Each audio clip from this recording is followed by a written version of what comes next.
consideration, RS 28175. Representative Nate. Thank you, Mr. Chairman, members of the committee. I'm here to present RS 28175. For the record, I'm from District 34, Rexburg area. I'll start with a story. 20 years ago, my family and I moved back west from Ohio and moved to Rexburg, where I was starting a new job in town. We've lived there for 20 years. When we got there, our kids were very small. We live just at the edge of the city boundaries, and our lot's kind of large. One of the great pleasures of living there for 20 years was recalling back to my kids' younger years, where they would spend hours out in the backyard. We didn't have the lawn in, so they were digging holes in the backyard, and I don't just mean just little holes to put a plant in. They were over their head type holes. They were just having a ball out there. They'd be out there for hours. As they grew older, they would go out with their friends and go hang out at the canals, with proper warnings from the parents and everything. And my son would ride his bike with his friends downtown, 3.5 miles down to Rexburg, and they had a little routine where they'd go around and collect all the free stuff they could. They would get the free popcorn at Ace Hardware. They'd go get free samples at Great Harvest Bread, and just had a great time. And it reminded me back of my childhood, and I won't tell you how many years ago that was, but my childhood, I rode bikes a lot. We went to the water hole. We went swimming. During the summertime when it wasn't school, we'd spend hours at each other's homes, and we'd go from home to home. We didn't have an adult watching us all the time, and certainly my kids didn't have an adult watching them all the time. Now, in today's world, under the current legal structure and kind of current mindset of society, parents might be hesitant to let their kids do those things, to not let their kids grow up the way we did, because there are first of all, there's fears of safety, but more importantly, there's fears of being accused of being a neglectful parent or not being a proper parent.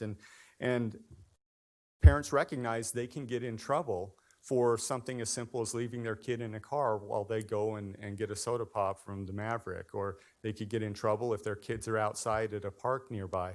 We have oodles of stories of how parents have been accused of neglect, or even arrested for letting their kids walk around the block to go to McDonald's, or those situations. This RS handles the neglect part of Idaho Code 16-1602. And what it does is it clarifies the neglect language to make sure that kids can grow up in, we can have reasonable childhood independence. The intent of this is to help parents feel comfortable that they can let their kids grow up and experience life in a relatively independent way without the threat of being accused of being neglectful parents. Idaho's current definition of neglect may leave parents worried that even letting their kids play outside could get them into trouble. It also disproportionately penalizes families who are poor for circumstances beyond their control. This hurts children and families alike. Now, I want to be clear that what this is proposing and what we're trying to do and what we're trying not to do. Okay. This reasonable childhood independence bill is a protection to protect families across the economic spectrum by affirming parents' rights to let their kids walk to and from school and other places, play outside, to be home alone, unattended, and to remain in a vehicle if it isn't dangerously hot or cold, and to engage in other similar activities. The proposed law clarifies that child neglect is not the same thing as, it clarifies, that child neglect is putting kids in obvious danger or denying them truly necessary care. We are simply clarifying the neglect language to say that these reasonable, independent activities of children do not cross over the line and become neglectful. So it helps clarify it. Now, I admit when I first looked at this, adding a list made me think of, the Bill of Rights, that if we put these things, are we excluding other things? And that is why we've included the language that we are clarifying these things, but it's not limited to these things. So, but not limited to is an important part of this language. And by listing these things, we absolutely make it crystal clear that parents are okay to let their kids walk to and from school, to play outside. There's no doubt, there's no questions in their mind that these normal, reasonable independence activities can be had. Good caring families are getting arrested or investigated for giving their kids, by choice or even necessity, some independence. Even in Idaho, where family values are strongly held, families are sometimes afraid to make decisions they know are best for fear of being second-guessed by child protection authorities. Now, child protection authorities, they have important work to do. They get 23,000 referrals a year. About 12,000 of those are rejected because there's not sufficient evidence of neglect. About 12% of those reports are from a parent about another parent. And so there's a significant amount that might be coming from neighbors saying, hey, I see the kids playing outside alone. What we want to do is make sure that the Child Protective Services, who are significantly burdened, each caseworker has about 87 cases, that they are spending their time on the truly neglectful cases and not having to expend resources on things that we would consider normal parenting. During the pandemic, situations changed a lot. Kids are home a lot more, and the importance of independence activities is even more heightened. Having kids just stay inside and doing their Zoom classes and maybe video games and stuff maybe isn't the best way to raise kids. Getting them outside, getting them doing things in reasonable circumstances is probably the better way to go. This bill does not stop actual neglect from being prosecuted. It simply makes sure that the safe behavior isn't treated as bad parenting. So this is not so much about overreach of Child Protective Services. It's also intended to help Child Protective Services. And I'll be working with them before the hearing to make sure that they are comfortable with what we're talking about too. Child independence leads to healthy adults, and I think this bill achieves that. If you look at the section we're adjusting, we are listing those things that I mentioned. We are also introducing a phrase that I think is very, very important to this, the idea of conscious disregard. Being neglectful means that you're consciously disregarding the needs of your kids and exposing them to potential danger or actual danger. And that's RS 28175. Thank you, Representative Nate. Are there questions for Representative Nate on RS 28175? Representative Hanks. Thank you, Mr. Chairman. Representative Nate, is there, I scanned through here and I didn't see anything on an age specifically, like a physical age. So how is it determined if, like a 3-year-old or something is wanting to ride his bike? I'm just kind of curious how that works. Thank you. Representative Nate. Mr. Chairman, Representative, the current neglect standards do not include ages either. And we're hesitant to put ages because once you start putting the numbers in there, you're saying, all right, beyond this number, you're a bad parent. Before that number, you're a good parent. And so that's why we're using the phrases that are up to some interpretation, conscious disregard. And so thank you. Representative Gannon. Well, thank you, Mr. Chairman, and it's good to see you back, Representative Nate. And I already told you about one of my concerns. And when you say that child independence becomes healthy results, the problem I'm having is or one of them, is that you haven't touched the section that allows parents not to give medical care to their children. And that does not result in healthy results. We know that. We know that when medical care is withheld from young children and there is no real substitute, that they can be harmed, and they can be harmed for life. They can lose their hearing. They can lose a bone that isn't reset properly. They won't walk properly. Can we if the goal here is to have healthy children and healthy results, then why not get rid of line 29 through 32 and repeal this exemption that doesn't give us healthy results? Representative, are you referring to work you've done with respect to the faith healing issue that is in Canyon County? Yes, well, this would be yeah, this is a section that's very similar to other sections. Certainly. So I'll let you ask the question, but let's try to be careful and make sure that we're staying on the issue here at hand. Could you guide the committee what page you're on? Yes. And the lines, please. Thank you, Mr. Chairman. Yes. Page 4, line 29 through 32. Thank you. Oh, excuse me, it's line 36 through line 36.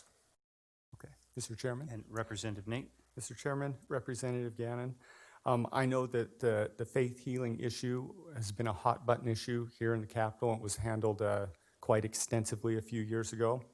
While we were drafting this legislation, we were very careful not to touch any of that because it has already been legislatively debated and determined, so we're careful to work around that and not touch it. If you have concerns there, I would suggest maybe a bill. The availability of other legislation does not make this a bad legislative change.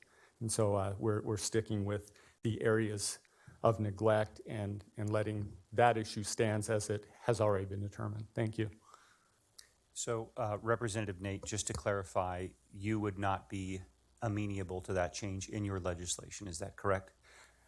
That's correct. Okay. But I would recommend that if that's an issue important to the good representative, that he take that up and we could look at I it. think the good representative's concerned, without putting words in his mouth, is he has brought legislation a number of times and it's not moved. And so he saw an opportunity in a print hearing here to maybe get what he wants. So I know exactly where he's going, and I have to admire your courage and also your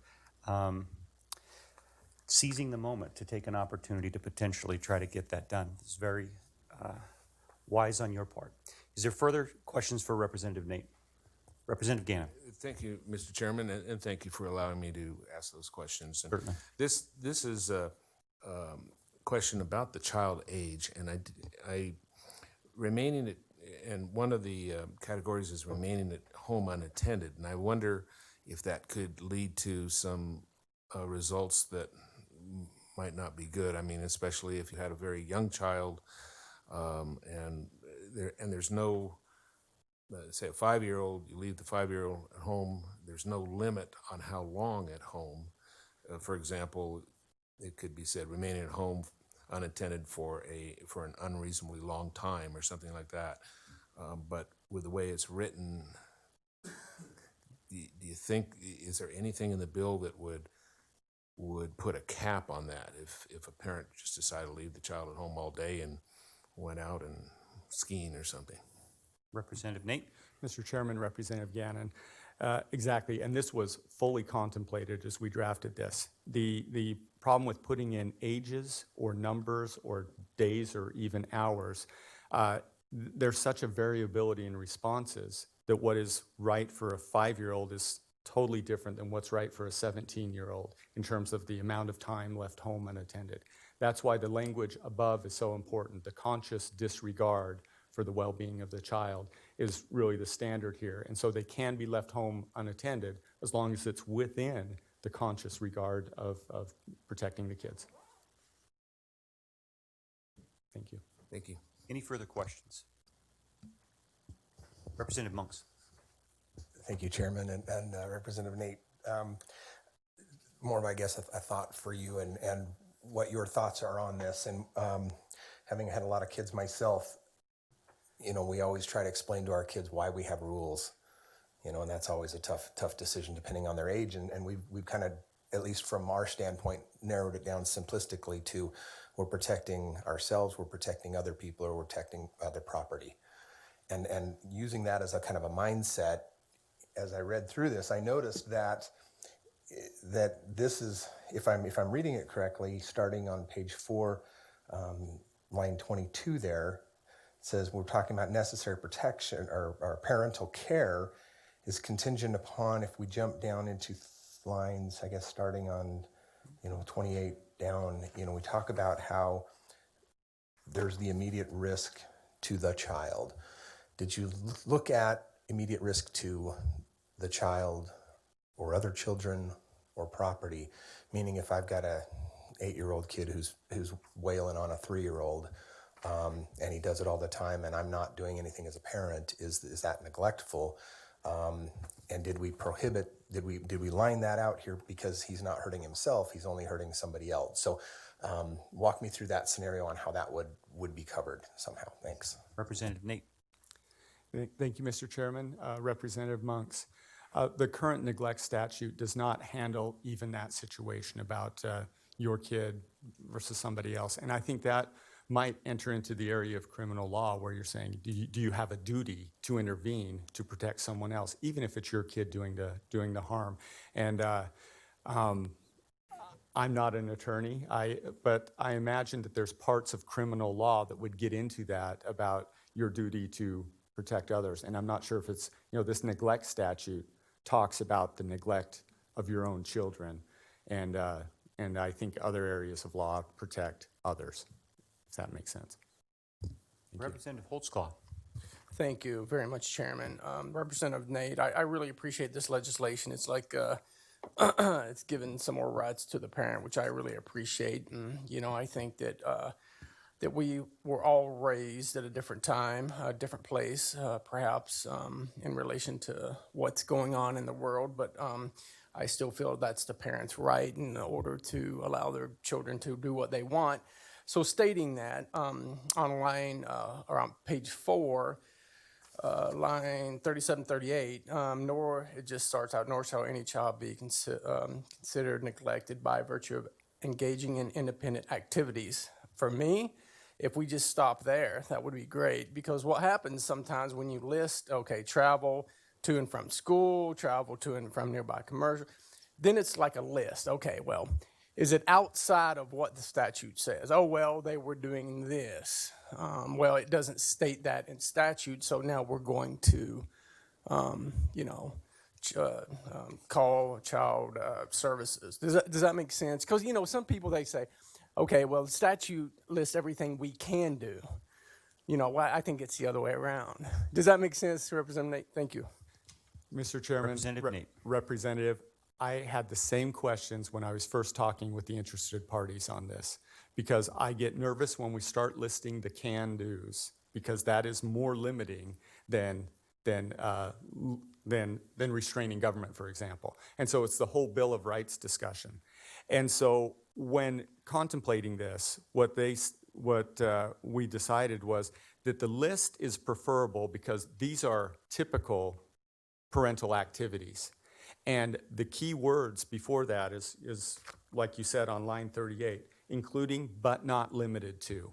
And so by specifying this, we are making it clear to the courts and the judges out there that if you leave your kid in the car while you go in to get a soda, it's on the list. But there could be other things that you could do, allow your kids to do without watching them, that would still not be neglectful. But we're outlining at least a few of those that might be some of the sensitive areas. And so we're clarifying that. And I hope that does that without actually constraining parents more. Yep. Any further questions for Representative Nate? Representative Skog. Mr. Chairman, thank you. Representative Nate, I also echo Representative Holtzclaw and his comments about this work that you're doing. Did you go through the Supreme Court or definition of conscious disregard? Representative Nate. Mr. Chairman, Representative Skog, we have not yet. In fact, this RS hearing, this opportunity came up so fast, I haven't had time to talk to them, but they are definitely on my schedule to go and talk to before we get to a full hearing. Yeah, there was a recent Supreme Court case on that, and we want to make sure we're accurate. Great, thank you.